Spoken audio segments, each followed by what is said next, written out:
అవన్నీ అప్రూవ్ చేశాడు.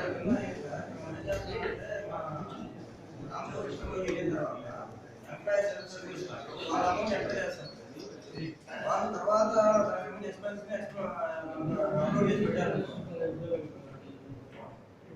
మనము సరే ఎంప్లాయీస్ హెల్త్ సర్వీసెస్ లో ఇది ట్రావెల్ కింద ఇంటికి ఎంటర్ చేస్తాం.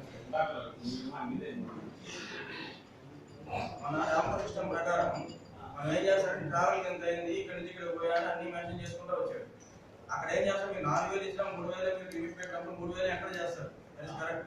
ఆ 3000లో సో మెనీ ఇష్యూస్ ఉన్నాయి. డిఏ తీసుకున్నాం అనుకుంటుంది, డిఏలో సో మెనీ ఇష్యూస్ ఉన్నాయి. దాన్ని ఏం చేస్తాం, ఒక ఎక్సెల్లో ఏదో ఒకటి అప్లోడ్ చేసి పెడుతున్నాం దానికి సంబంధించిన సపోర్టింగ్స్.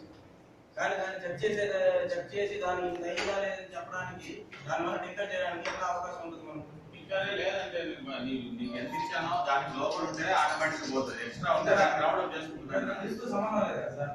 ఇది అట్టగాని మనం లిమిట్ పెట్టినప్పుడు బిల్స్ ఉండాల్సిందే. బిల్స్ అసలు ఖర్చు పెట్టినా లేదా నాకు కావాలి కదా. బిల్స్ అమౌంట్ అంటే 50 రూపాయలు అంటే 50 రూపాయలు బిల్లు తేలే కదా. 40 ఉంటుంది, 35 ఉంటుంది, 65 ఉంటుంది.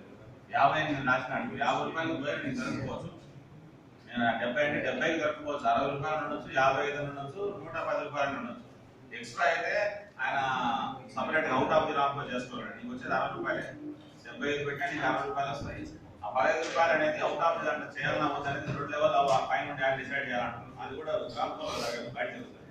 సో నీకు 40 రూపాయలు 40 రూపాయలు వస్తాయి, 50 రూపాయలు ఉంది కానీ 50 రాదు.